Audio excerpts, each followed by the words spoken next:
ابھی کئی باتوں سے مطمئن نہیں تھے۔ شبانہ، ثریا، ڈاکٹر ہاشمی کو سلطانی گواہ بنا لیا گیا تھا۔ چنانچہ اس دن صبح جب کہ شبانہ، ثریا خانم اور دلبر بابا واپس راولپنڈی روانہ ہو رہے تھے، مجھے ان سب کے سامنے کچھ وضاحتیں کرنا پڑی۔ میں نے انہیں بتایا کہ مجھے تھوڑا بہت ہپناٹزم میں دخل ہے۔ اس کی تائید ڈاکٹر ہاشمی نے کی۔ اپنی صلاحیت سے کام لے کر مجھے معلوم ہو گیا تھا کہ شازیہ عمران کا فراہم کردہ زہر کتابوں کے اوراق پر لگا کر شبانہ کو پڑھنے کے لیے دیتی ہے۔ آپ جانتے ہیں کہ یہ 100% حقیقت نہیں تھی، مجھے محض اتفاق کے طور پر اس کا علم ہوا تھا۔ چنانچہ میں نے اس کی لائی ہوئی کتابیں واپس کر دی اور خود کتابیں لا کر دینے لگا۔ پھر جس رات عمران نے شازیہ کو مارنے کی کوشش کی تو میں حسن اتفاق سے ان وقت پر پہنچ گیا۔ میں نے اسے بچا لیا، مگر میں جانتا تھا کہ اگر وہ درست بیان دے گی تو عمران ہوشیار ہو جائے گا۔ اس وقت تک مجھے یہ معلوم نہیں تھا کہ وہ ہے کہاں، اگرچہ یہ شبہ ضرور پیدا ہو گیا تھا کہ وہ کار حادثے میں مرا نہیں۔ چنانچہ میں نے شازیہ کو ہپناٹزم سے مسحور کر کے اس سے وہ بیان دلوایا جس سے آپ واقف ہیں۔ عمران یہ سمجھا تھا کہ موت کے قریب پہنچ کر شازیہ ہذیان بک رہی ہے، چنانچہ وہ بھی مطمئن رہا۔ جب شازیہ بیان دے چکی تو میں نے ہپناٹزم سے اس پر مصنوعی موت طاری کر دی۔ عمران پہلے ہی فون کے تار بنگلے کے باہر سے کاٹ کر رابطے کا یہ ذریعہ بیکار کر چکا تھا، اس لیے شازیہ کی لاش صبح تک کے لیے کمرے میں بند کر دی گئی۔ لیکن میں جانتا تھا کہ وہ زندہ ہے، اس لیے سب کے سونے کے بعد اس کی لاش کمرے سے نکال کر بیگم صاحبہ کی کار میں ڈال کر اپنے مری والے گھر لے گیا۔ میرے پاس کار کی چابی نہیں تھی۔ کار اسٹارٹ ہو جانا میری ذہنی بصری قوت کا کمال تھا، جہاں وہ اپنے نمودار ہونے کے دن تک رہی اور میرا وفادار ملازم اس کی دیکھ بھال کرتا رہا۔ میں نے شازیہ کو بتا دیا تھا کہ اس کی سلامتی اسی بات میں ہے کہ وہ اصل مجرم کو پکڑنے میں میرا ساتھ دے، اس طرح شاید قانون اس کے ساتھ نرمی کا سلوک کرے۔ رہا شبانہ خاتون کا معاملہ، تو ابھی ان کی قسمت میں موت نہیں تھی۔ اتفاق سے جب وہ اوپر سے گری تو کھڈ کی ڈھلان پر اگے ہوئے ایک درخت میں الجھ کر گہرائی میں گر کر مرنے سے بچ گئی۔ چنانچہ میں شازیہ کی طرح انہیں بھی اپنے گھر لے گیا۔ اس سے قبل ایک رات کو میں عمران اور ثریا کی باتیں سن چکا تھا۔ عمران کے جانے کے بعد میں نے ثریا کو ہپناٹائز کیا اور اس منصوبے میں اس کا جو کچھ کردار تھا معلوم کر لیا۔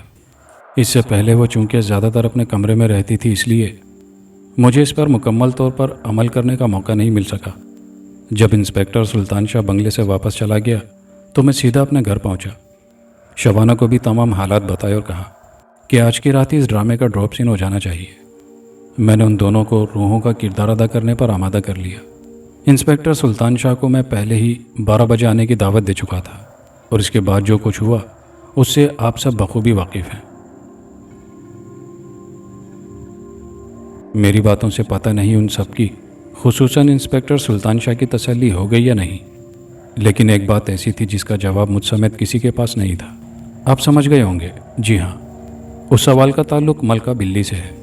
اس رات عمران کو بے نقاب کر کے وہ ایک بار پھر غائب ہو گئی تھی اور آج تک اسے گھر کے یا اس واقعے سے متعلق کسی فرد نے دوبارہ نہیں دیکھا۔ اس میں شک نہیں کہ اسے پنڈی میں بھی زہر دیا گیا تھا، مگر وہ مری نہیں اور غائب ہو گئی۔ پھر وہ بغیر کسی کے ساتھ آئے ہوئے مری میں میرے راستے میں نمودار ہوئی، مجھے ڈاکٹر ہاشمی کے گھر تک لے گئی اور اس دوران عام بلیوں کی طرح کھاتی پیتی رہی۔ ڈاکٹر ہاشمی کے ذریعے میں اور ملکہ سردار مرحوم کے بنگلے تک پہنچے۔ وہاں اسے ایک بار پھر زہر دیا گیا، مگر وہ پھر بھی زندہ رہی۔ تیسری مرتبہ اسے زہریلے بچھوؤں سے ڈسوایا گیا، لیکن وہ زندہ ہو گئی، اور جب اسے گھر سے زبردستی نکالنے کی کوشش کی گئی تو وہ غائب ہو گئی۔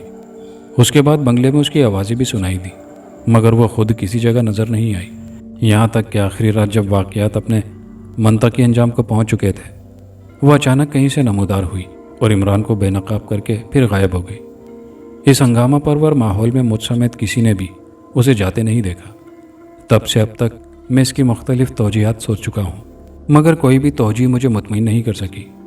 ہاں، مجھے اس کہاوت یا روایت پر بالکل بھی یقین نہیں ہے کہ بلی کو قدرت نے 9 مرتبہ زندہ ہونے کی قوت یا صلاحیت دی ہے۔ اس لیے اتنا ہی کہا جا سکتا ہے کہ اس کائنات میں بہت سی پراسرار باتیں اور واقعات ایسے ہیں جہاں اتنی ترقی کے باوجود ابھی تک انسانی ذہن کی رسائی ممکن نہیں ہو سکی ہے۔